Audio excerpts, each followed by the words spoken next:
She didn't flinch, not when the heavy oak table flipped over. Not when the gun, a customized Beretta with a silencer, was leveled directly at her chest. While the rest of the restaurant screamed and dove under tables, Oliver Evans just stood there, holding a pot of fresh coffee and looking bored. The man holding the gun was Lorenzo Moretti, the capo of the New York underworld, a man who dissolved his enemies in acid before breakfast. He expected her to beg. He expected tears. Instead, she looked him dead in the eye, adjusted her apron, and whispered 5 words that would change the history of the 5 families forever. "Man, don't dare me." The rain in Brooklyn didn't wash things clean. It just made the grime slicker. It was 11:30 p.m. on a Tuesday, and Sal's Corner, a relic of a diner sandwiched between a laundromat and a condemned warehouse, was practically empty. The neon sign outside buzzed with the irritating hum of a dying fly. Oliver Evans wiped down the counter for the 50th time that night. She was 24, with tired eyes that had seen too much of the foster care system and hands roughened by years of double shifts. She wasn't looking for trouble. She was looking to pay her rent, feed her cat, and maybe save enough to finish her nursing degree. But trouble has a way of finding people who stand too still. The bell above the door chimed, not with a friendly tinkle, but with a heavy, ominous clank as the door was shoved open. The atmosphere in the diner shifted instantly. The air grew heavy, charged with static. 3 men walked in. The 2 flanking the rear were mountains of muscle in ill-fitting leather jackets, their eyes scanning the room like predators checking a perimeter. But it was the man in the middle who sucked the oxygen out of the room, Lorenzo Moretti. Even Oliver, who tried her best to ignore the local news, knew the face.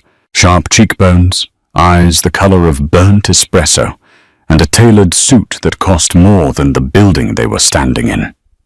He didn't walk, he glided, possessing the floor he stepped on.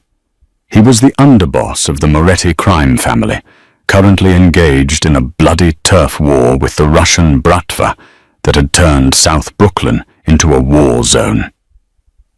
He sat at the corner booth, the one with the best view of the door and the kitchen. His bodyguards, Rocco and Silas, took the booth closest to the entrance. Oliver sighed, tucking a stray lock of dark hair behind her ear. She grabbed a menu and walked over. She didn't hurry. She didn't tremble. "Menu," she said, sliding the laminated sheet onto the table. "Specials are written on the board. The cherry pie is fresh, the coffee is burnt. Your choice." Lorenzo looked up from his phone. He blinked, genuinely surprised. Usually people stuttered. Usually the manager, a sweating wreck named Gary, would come rushing out to kiss his ring. "You know who I am?" Lorenzo asked, his voice a low, smooth baritone that sounded like expensive whiskey.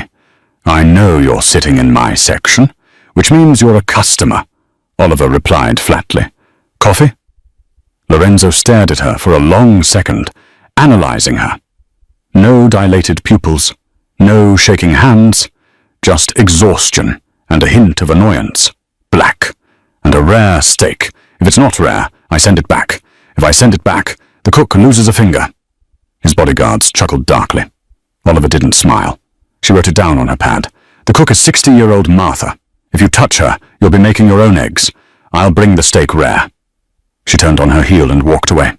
Lorenzo watched her go, his eyes narrowing. In his world, fear was the currency. If someone wasn't afraid, they were either stupid or dangerous. He pulled a silver cigarette case from his pocket, lighting a cigarette despite the no smoking sign directly above his head. When Oliver returned with the coffee pot, she stopped. She looked at the sign, then at Lorenzo, then at the lit cigarette. "Put it out," she said. The diner went silent. Even the buzzing neon sign seemed to hold its breath.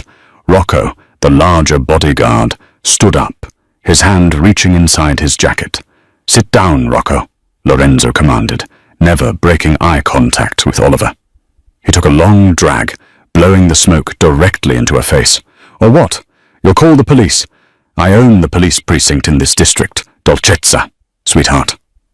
Oliver didn't wave the smoke away. She stared at him, her expression hardening into something cold, something that didn't belong on the face of a diner waitress. "I won't call the police," Oliver said softly, "but that smoke triggers the fire suppression system. The sprinklers turn on. The water is brown and rusty. It will ruin that suit. It's Italian silk, isn't it? Custom weave, about $4,000? Lorenzo paused. He looked at his suit, then back at her. "You know fabrics? I know that wet silk smells like wet dog. Put it out." Lorenzo smirked, a dangerous glint in his eye. He liked this game. He stubbed the cigarette out on the pristine white saucer of his coffee cup, grinding it into the porcelain. "You have fire, waitress. I like fire. It keeps me warm." He leaned forward, dropping his voice to a whisper. "But be careful. Fire burns. And grease stains," she shot back. "Your steak will be out in 10. As she walked back to the kitchen, Lorenzo pulled out his phone and dialed a number. Find out who she is. No waitress talks to a Moretti like that unless she has insurance. The steak was rare, bloody rare, just the way he liked it. Lorenzo ate in silence, watching Oliver move. She was efficient, graceful in a utilitarian way. She ignored him completely, which infuriated him more than he cared to admit. When he finished, he signaled for the check. Oliver dropped it on the table. $24.50, she said. Lorenzo pulled out a money clip, thick with $100 bills. He peeled off 5 crisp hundreds, $500, and tossed them on the table. "Keep the change," he said, standing up and buttoning his jacket. "Buy yourself a personality." Oliver looked at the money, then at him. She picked up the bills. For a second, Lorenzo thought he had won. Everyone had a price. He turned to leave, satisfied that he had reasserted his dominance. "Hey!" He turned back. Oliver was standing behind him.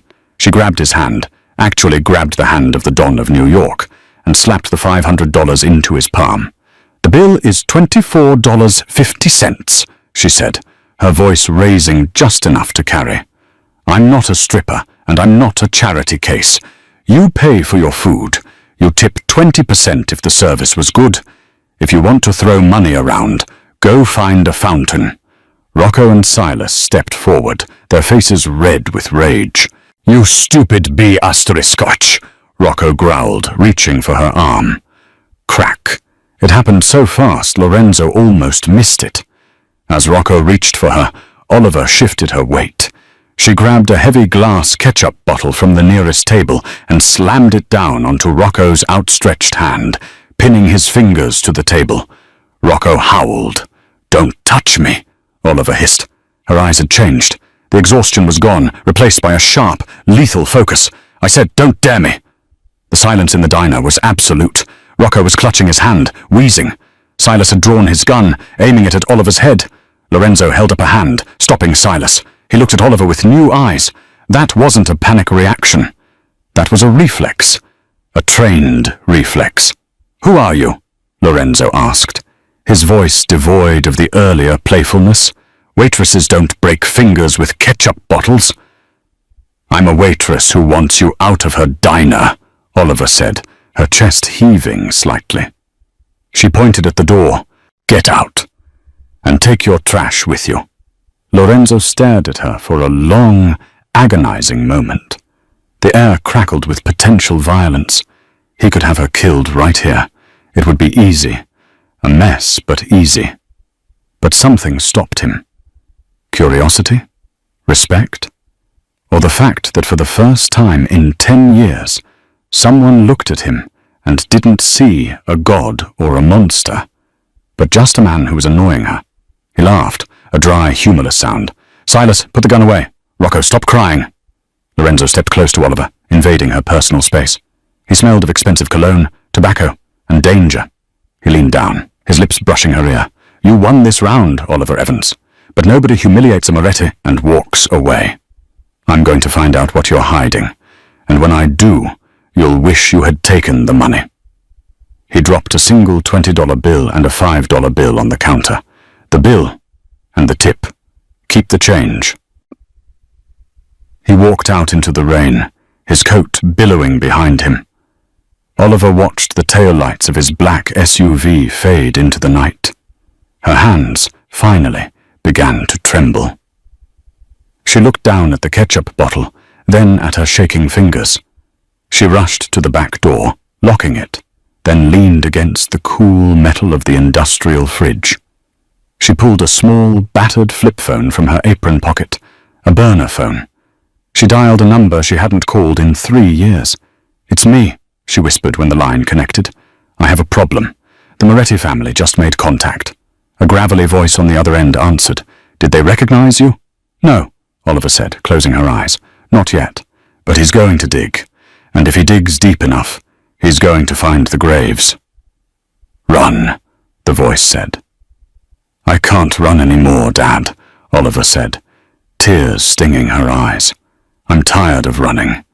If he comes back, I'm going to have to stand my ground."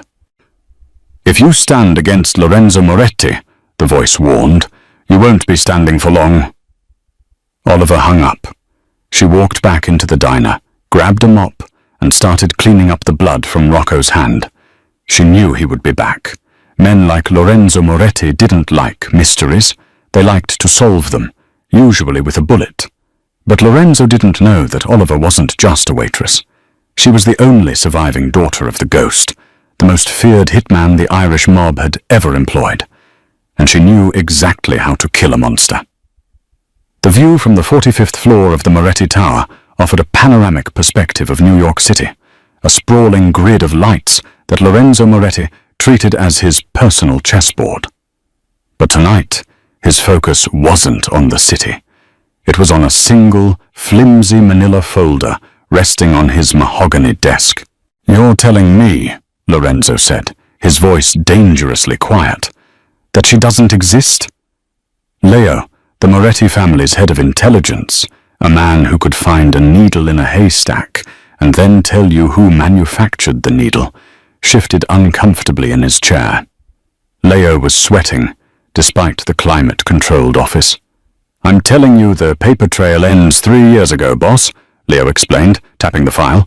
"Oliver Evans, Social Security number issued in Ohio, 2022. Driver's license, same year. Before that, nothing.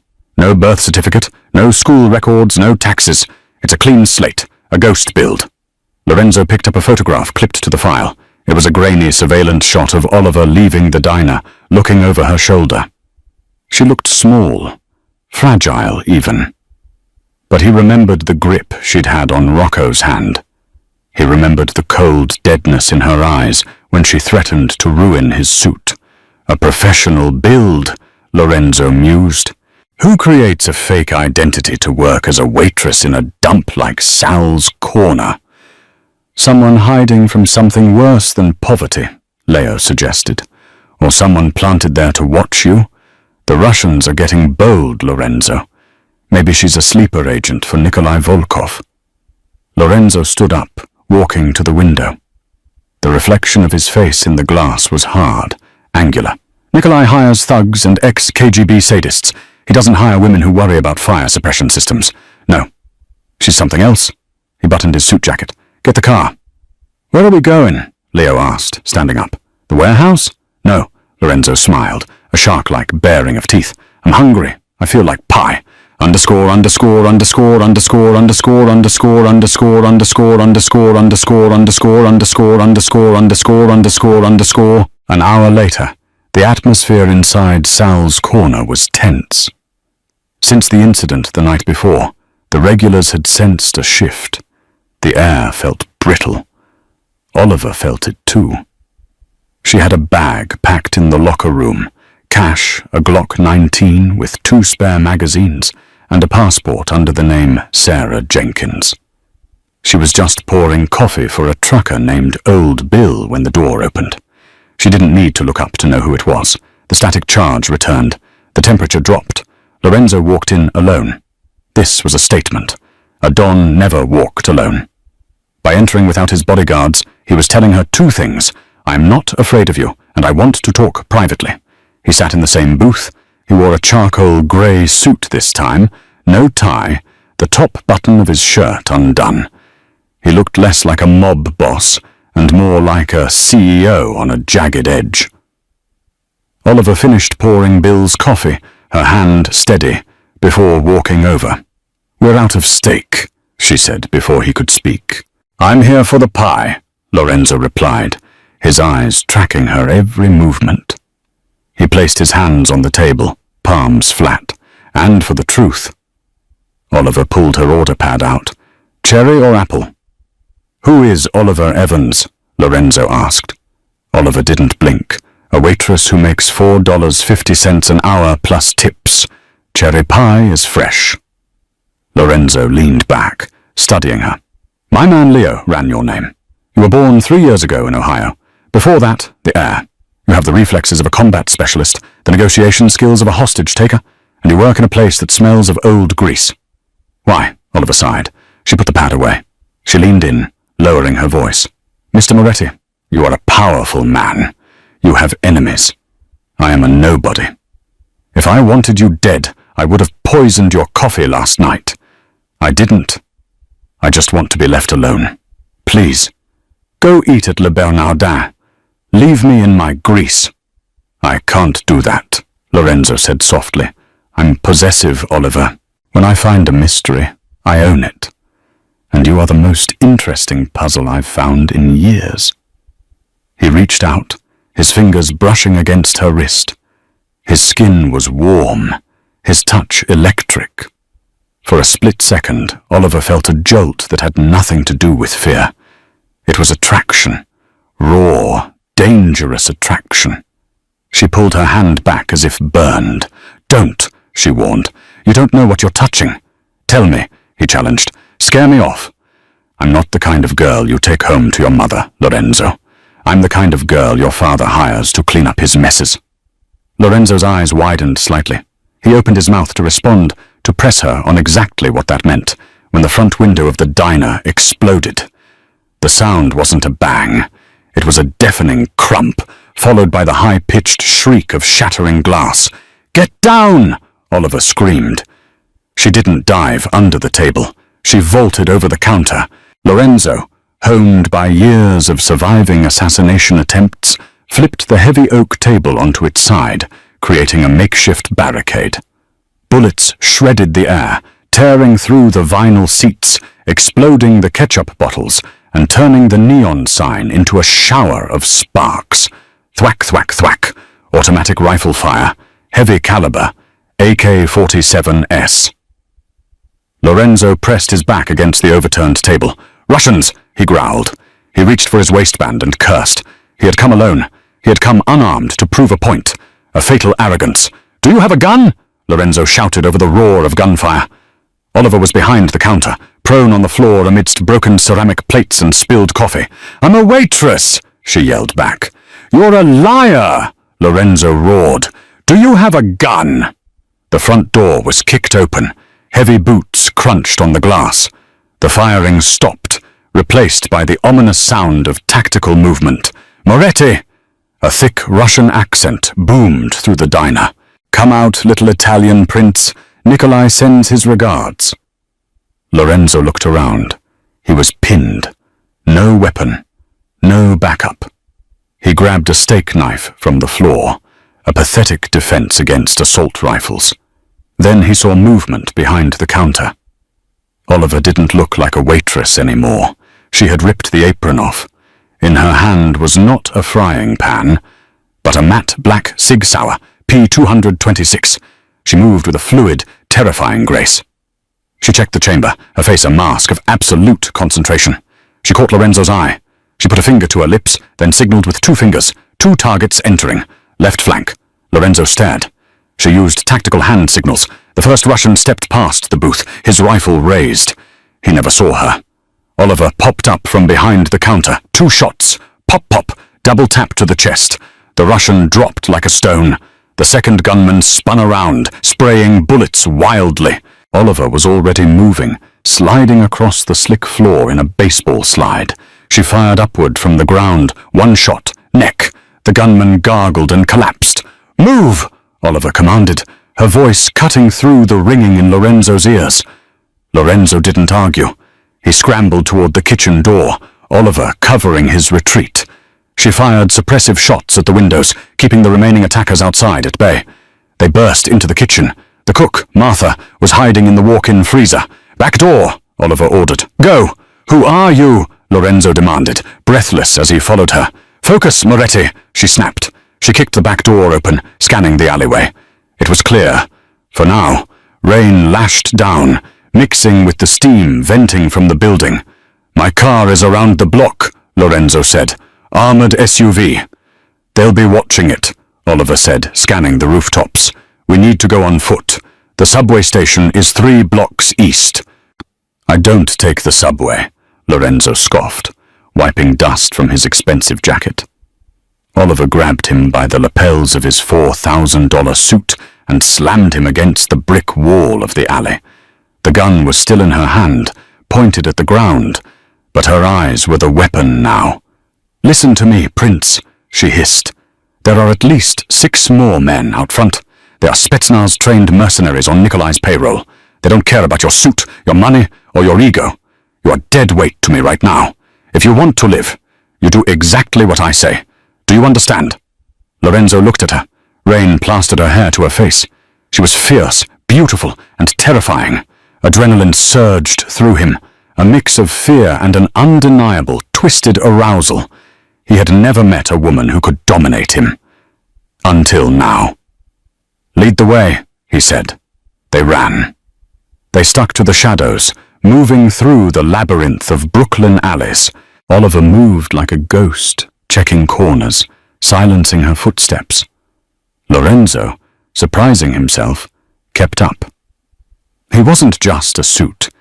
He had grown up on these streets before he ruled them. They reached the subway entrance just as a black van screeched around the corner behind them. "Go! Jump the turnstile!" Oliver yelled. They vaulted the gates and sprinted down the stairs just as the train was pulling in. They squeezed through the closing doors. The train lurched forward. They were safe. The car was empty, except for a homeless man sleeping in the corner. Oliver holstered her gun at the small of her back, covering it with her oversized diner cardigan. She slumped against the metal pole, sliding down to sit on the plastic bench. Her hands, for the first time, were shaking violently, the adrenaline dump. Lorenzo stood over her, breathing hard. He looked at the woman who had just saved his life. He looked at the blood on her hands, not hers, but the Russians'. He sat down next to her. The distance between them on the bench was non-existent. "You saved me," he said. It was a statement of fact, but it carried the weight of a debt. In the Mafia, a life debt was sacred. "I saved myself," Oliver muttered, closing her eyes. "You were just in the way." "You used a Sig Sauer P-226, Lorenzo said. "Standard issue for Navy SEALs and certain specialized contract killers. You cleared the room using Krav Maga movement patterns, and you knew Nikolai's men were Spetsnaz by their tactical formation." Oliver opened her eyes. She looked tired. "I watched a lot of movies." Lorenzo laughed. He reached out and took her hand. This time she didn't pull away. Her hand was cold. His was hot. "Oliver," he said, saying her name like a prayer. "You can't go back there. You know that, right? Sal's Corner is a crime scene. The police will come, then the feds. If your identity is fake, they'll find out. If the Russians know you helped me, you're on their hit list now, too." Oliver stared at the graffiti-covered window of the subway car as it hurtled through the dark tunnel. She knew he was right. Her quiet life was over. The 20% tips, the burnt coffee, the illusion of safety. It was all gone. "I have nowhere to go," she whispered. Lorenzo squeezed her hand. His grip was iron. "Yes, you do," he said. "You're coming with me." "I'm not joining your harem, Moretti," she snapped, though the bite was weaker than before. "No," Lorenzo said, his face serious. "You're not joining my harem. You're joining my war. You have skills I need. And right now, I'm the only thing standing between you and a Russian torture cell." The train slowed. "My driver will meet us at the next stop," Lorenzo said. "Come to the penthouse. Just for tonight. We regroup. We survive. Tomorrow, if you want to leave, I'll give you $1 million and a plane ticket to anywhere. Oliver looked at him. $1 million. Freedom. Or this man. This dangerous, arrogant, magnetic man who looked at her as if she were the only equal he had ever met. One night, Oliver said. But if you try anything, Lorenzo, remember, I know where you sleep. Lorenzo smirked, the cocky Don returning. I'm counting on it. The elevator to the penthouse opened directly into a living room that was larger than the entire footprint of Sal's corner. The floor was Italian marble, the walls were glass, and the view of Manhattan was $1 billion tapestry of light. But Oliver didn't care about the view. She cared about the perimeter. As soon as the doors opened, she stepped out, sweeping the room with her eyes. Clear, relax, Lorenzo said, loosening his tie and throwing his ruined jacket onto a leather sofa. The building is a fortress. Private security in the lobby, biometric scanners in the elevators, and reinforced steel walls. Nikolai couldn't get in here with a tank. The Titanic was unsinkable too, Oliver muttered, walking over to the window. She kept her body angled away from the glass, minimizing her silhouette. Old habits died hard. Drink? Lorenzo walked to a crystal decanter. Water. Tap is fine. Lorenzo poured her a glass of sparkling water and a scotch for himself. He walked over to her. The adrenaline of the subway ride had faded, replaced by a heavy, throbbing tension. There were two predators in a very expensive cage. The bathroom is down the hall to the left, Lorenzo said. There are fresh clothes in the closet. My ex-girlfriend left some things here. You look about the same size. Oliver took the water. Did you kill her? Lorenzo choked on his scotch, laughing. No. She left me for a hedge fund manager. Said I worked too late. He looked at her, his eyes darkening. Go shower. You smell like gunpowder and subway grease. Oliver went. The bathroom was a sanctuary of white marble and gold fixtures. She stripped off her clothes, looking at herself in the massive mirror. A bruise was blooming on her hip where she'd hit the floor, but it was the old scars that drew the eye. A jagged line running down her right shoulder blade, a knife wound from a job in Budapest, a burn mark on her thigh from a botched extraction in Chicago. She stepped into the shower, letting the scalding water wash away the blood of the Russian mercenary. For a moment, she allowed herself to just be Oliver the woman, not Oliver the survivor. When she stepped out, she found a silk robe hanging on the door. It felt like liquid against her skin. She walked back out into the living room. Lorenzo was on the phone, his back to her. He was barking orders in rapid-fire Italian. He slammed the phone down as she entered. He turned, and the air left his lungs. The oversized diner uniform had hidden her figure. The silk robe did not. But his eyes didn't stay on her curves. They fixed on the scar on her shoulder, visible where the robe slipped slightly. That's a tactical knife wound, Lorenzo said quietly. He walked closer, not touching her, but close enough that she could feel the heat coming off him. Serrated edge, upward thrust. Someone tried to take your arm off. Oliver pulled the robe up. I cut his throat before he could finish the job. Lorenzo stared at her. Who is your father, Oliver? I told you, she said, looking at the floor. He's dead. The name, Lorenzo commanded. If we are going to fight a war together, I need to know who trained you, because that wasn't military training. That was assassin training. Oliver looked up. Her eyes were defiant. His name was Arthur Penhaligon. Lorenzo froze. The glass of scotch in his hand stopped halfway to his mouth. The ghost? Yes. Lorenzo set the glass down. He ran a hand through his hair, pacing the room. Arthur Penhaligon, the independent, the man who killed the head of the Yakuza in a locked room in Tokyo. The man who was a myth. He stopped and looked at her with a mix of awe and horror. They found him 3 years ago, in a cabin in Ohio, burned to the ground. They didn't find him, Oliver corrected softly. They found a body. He died of cancer 2 days before the fire. I burned the cabin to fake my own death. I promised him I'd get out, that I'd be normal. And you became a waitress, Lorenzo said, shaking his head. The daughter of the greatest hitman in history, serving coffee. I was happy, Oliver said, her voice cracking. I was safe. You were hiding, Lorenzo corrected. He stepped forward, cupping her face in his hands. His thumbs traced her cheekbones. But you can't hide fire, Oliver. Eventually it burns through. He leaned in. It wasn't a demand this time. It was a question. Oliver didn't pull away. She leaned into his touch, the barrier between them crumbling. His lips met hers, hard, demanding, tasting of scotch and danger. She kissed him back with the same intensity she had used to clear the diner. It was a collision of two violent worlds finding a common orbit. He pulled her closer, his hands tangling in her damp hair. For a moment, there were no Russians, no guns, no past. Just the heat of him. But then, his phone rang. Lorenzo groaned, pulling away. He looked at the screen.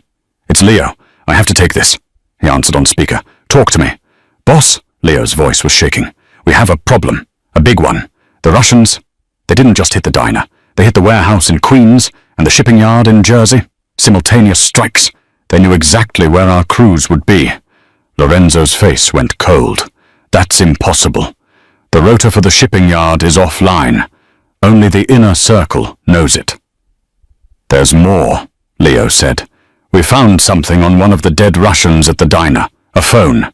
It has a text message sent 10 minutes before you arrived. Read it, Lorenzo ordered. The lion is coming to the lamb. Alone, green light. Lorenzo's eyes met Oliver's. Someone sold you out, Oliver whispered. Who knew I was coming to the diner? Lorenzo asked the room, his voice terrifyingly calm. Just me, Leo said, and the capos, Vinny, Paulie, and Silas. Get them all here, Lorenzo commanded. Now! 30 minutes later, the living room was a tribunal. 3 men stood before Lorenzo. Vinny, a heavy-set man with a face like a bulldog, who ran the gambling operations. Paulie, a nervous, thin man who handled the unions. Silas, the bodyguard who had been at the diner the night before, nursing a bandaged arm, where a bullet had grazed him during the escape. Oliver sat in the corner, dressed in a black turtleneck and slacks Lorenzo had found for her. She didn't speak. She just watched. She was analyzing micro-expressions, sweat patterns, breathing rates. She was doing what her father had taught her. Hunting. One of you, Lorenzo said, pouring himself another drink, is a rat. The silence was deafening. Boss, I've been with you since your father's time, Vinny grunted. I'd take a bullet for you. I was at the diner, Silas protested. I almost died. And I was at home with my wife, Paulie squeaked. Lorenzo looked at Oliver. Well, you're the expert. Who is it? Oliver stood up. She walked slowly toward the line of men. She circled them like a shark. She stopped in front of Vinny. He held her gaze, angry but steady. She stopped in front of Paulie. He was shaking, but Paulie always shook. She stopped in front of Silas. Show me your phone, Oliver said. Silas scoffed. Who is this broad, boss? I don't answer to... Click. Lorenzo had his gun out, leveled at Silas's head. She speaks with my voice. Show her the phone. Silas swallowed hard. He reached into his pocket and handed over his iPhone. Oliver scrolled through it. Nothing. Clean? Too clean. She handed it back. Then she looked at his wrist. He was wearing a Rolex Daytona. Gold. Nice watch, Oliver said. New? Yeah, Silas said, sweating slightly. Got it last week. A gift to myself. Oliver turned to Lorenzo. It's not Silas. Silas let out a breath. It's Paulie, Oliver said, spinning around to face the thin man. What? Paulie shrieked. You're crazy. I'm loyal. Check his shoes, Oliver said calmly. Lorenzo frowned. His shoes? Mud, Oliver said, pointing. Red clay. Specifically the kind of clay found at the construction site next to the warehouse in Queens. The warehouse that was hit tonight. Paulie said he was home with his wife. But his shoes say he was at the site of the ambush. Paulie's face went white. He bolted. He made it 3 steps toward the elevator before Vinny tackled him. They crashed into the marble floor. Vinny dragged him back by the collar, throwing him at Lorenzo's feet. "Paulie," Lorenzo sighed, looking down at the weeping man. "Why?" "They threatened my kids," Paulie sobbed. "Nikolai. He sent me photos of them at school. He said he'd skin them alive. I had no choice, Lorenzo. I had no choice." Lorenzo looked at him with zero pity. "There is always a choice. You come to me. We protect your family. You don't sell out your blood." Lorenzo raised his gun. "Wait," Oliver said. Lorenzo paused. "He's a traitor, Oliver. The penalty is death. He's more useful alive," Oliver said. She walked over to Paulie, crouching down.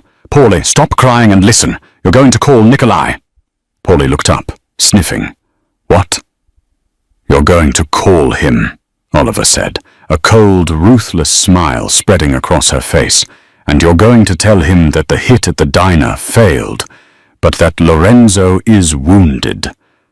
Badly. Tell him Lorenzo is hiding at the safe house in the Bronx, the old meatpacking plant." Lorenzo raised an eyebrow. "I don't have a safe house in the meatpacking plant. That place is a death trap. One way in, one way out." "Exactly," Oliver said, standing up. "We're going to invite Nikolai to a funeral. His own." Lorenzo looked at her, and for the first time in years, he felt a genuine thrill. She wasn't just a partner. She was a queen. "Leo," Lorenzo barked. "Get the car. Vinny, grab the heavy hardware. We're going to the Bronx." He turned to Oliver. "And you?" "I need a weapon," Oliver said. "Something with range. And I need someone to get Martha out of the hospital and into a safe hotel." "Consider it done," Lorenzo said. He walked over to a wall panel, pressing a hidden button. The wall slid open, revealing an armory that would make a SWAT team jealous. "Pick your poison, Dolcezza," Lorenzo grinned.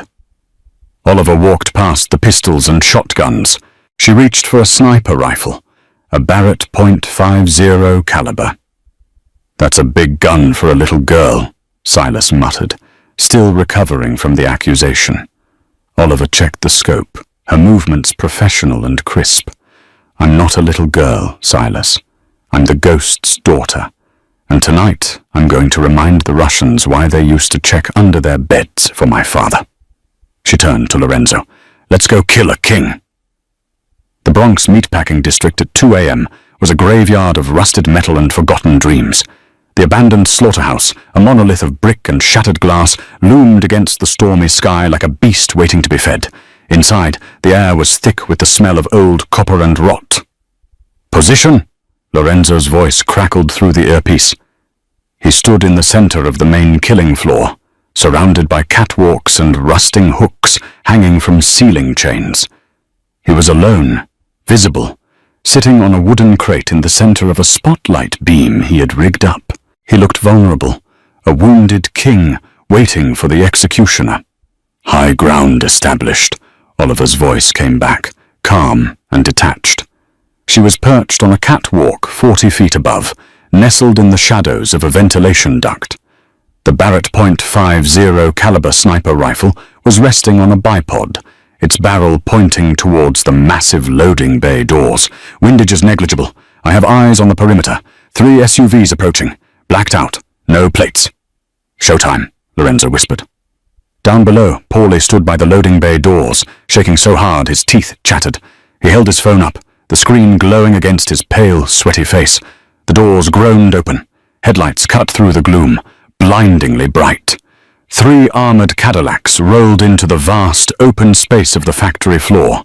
They fanned out, creating a defensive wall. Doors opened. Men poured out. 12 of them, heavily armed, wearing tactical vests. And finally, from the center vehicle, Nikolai Volkov emerged. He was a giant of a man, built like a tank, with a shaved head and a scar running through his left eyebrow.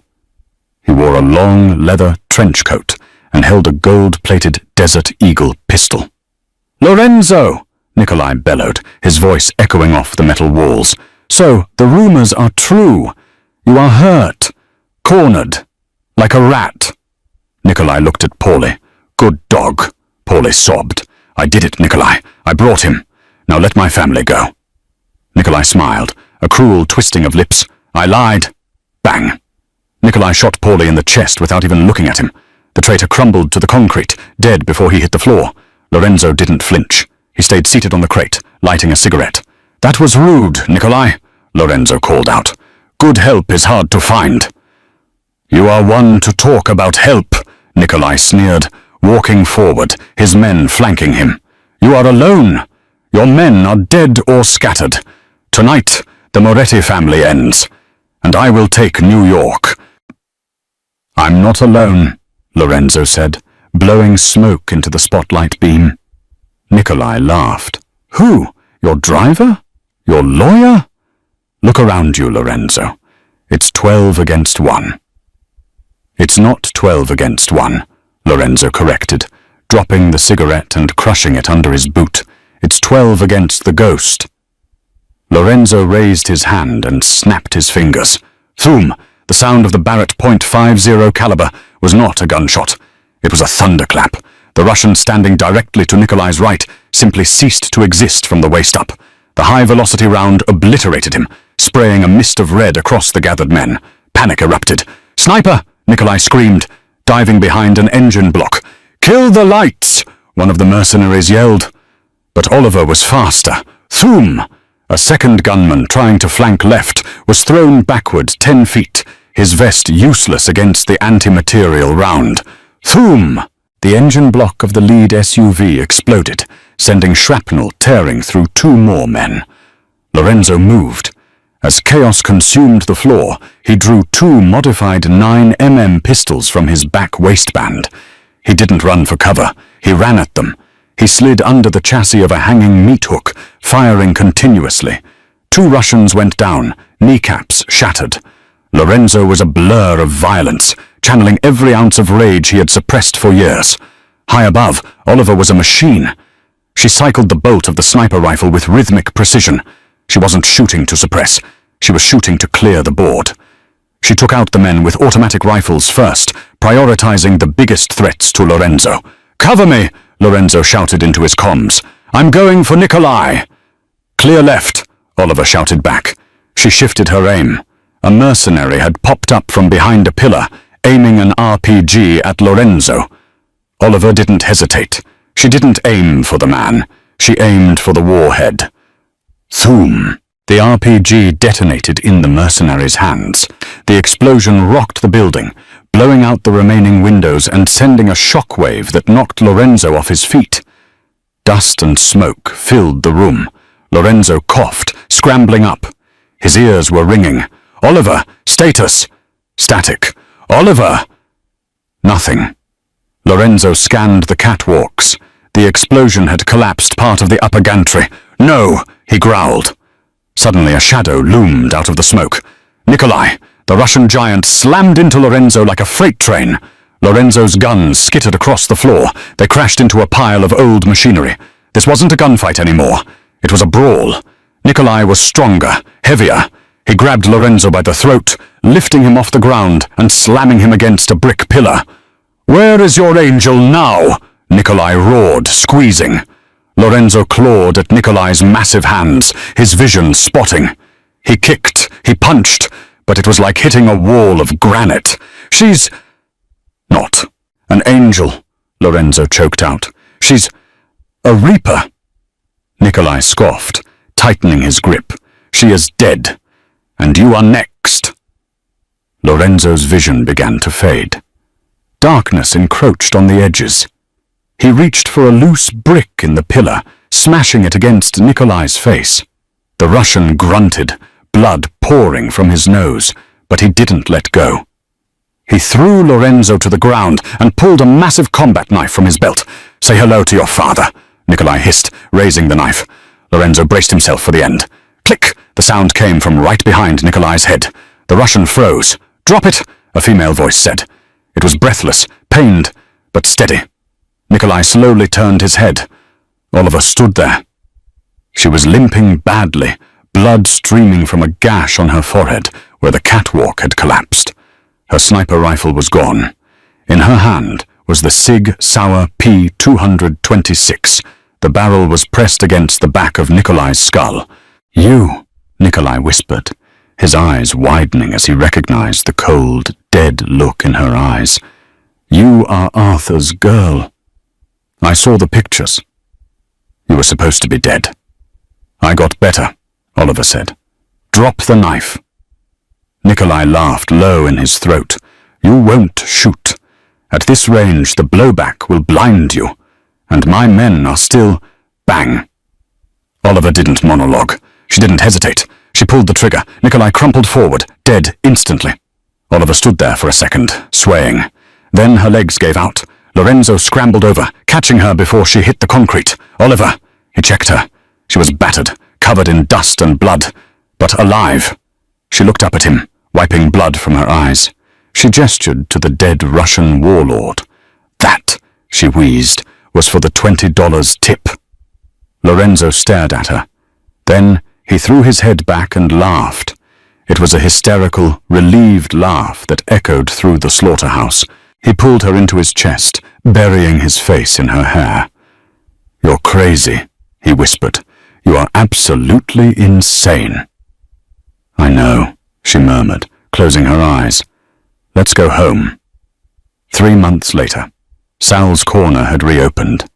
But it was different now. The neon sign was new. The windows were bulletproof glass, and the "Help Wanted" sign was gone. The diner was packed, but the clientele had changed. It wasn't just truckers and locals anymore. Men in sharp suits sat in the back booths, speaking in hushed tones. Oliver walked behind the counter. She wasn't wearing an apron. She was wearing a tailored black blazer over a silk blouse, and on her finger sat a diamond ring that cost more than the entire city block. She poured coffee for a young man who looked terrified.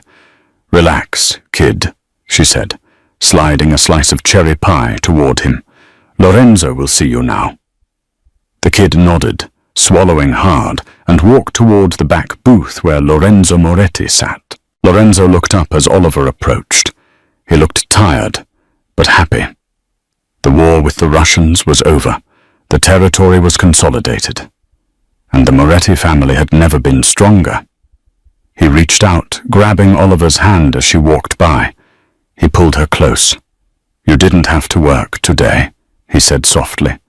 "We have staff for this." "I like the coffee," Oliver smiled. "Besides, someone has to make sure you don't intimidate the customers too much." "I'm a gentle soul," Lorenzo grinned. "You're a mob boss," she countered. "I'm a married man," he corrected, kissing her knuckles, "which is much more dangerous." Oliver looked around the diner. She thought about the run, the fear, the years of hiding. It was all gone. She wasn't Oliver the waitress anymore. She wasn't just the ghost's daughter. She was the Queen of New York. She leaned down, whispering in his ear. "Table 4. 2 guys. Bulges under their jackets. They aren't yours." Lorenzo's expression didn't change, but his eyes went cold. "Feds?" "Rival family from Jersey," Oliver analyzed. "Trying to scout the territory." Lorenzo sighed. "Do you want to handle it? Or should I?" Oliver straightened up, smoothing her blazer. She picked up the fresh pot of coffee. "I'll handle it," she said. "I think they need to learn about the house rules." She walked over to table 4. The 2 men looked up, smirking at the pretty woman approaching them. "Can I get you boys anything?" Oliver asked sweetly. "Just your phone number, sweetheart," one of them leered. Oliver smiled. It was the smile of a shark, sensing blood in the water. "How about I give you a warning instead," she said, her voice dropping to that lethal whisper. "You're in Moretti territory. Drink your coffee, leave a big tip, and get out before I decide to renovate the floor with your faces." The men blinked, confused. "Who do you think you are?" "Oliver Evans." Moretti leaned in. "Man," she whispered, "don't dare me." That is the story of how a simple cup of coffee and a refusal to back down changed the underworld forever. Oliver proved that power isn't about the suit you wear or the gun you carry. It's about the fire inside you that refuses to be extinguished.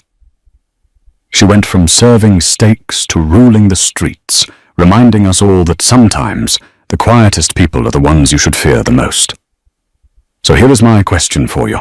If you were in Oliver's shoes, would you have taken the $1 million and run, or would you have stayed to fight alongside Lorenzo? Let me know your choice in the comments below. If you enjoyed this story of romance, action, and sweet revenge, please smash that like button. It really helps the channel.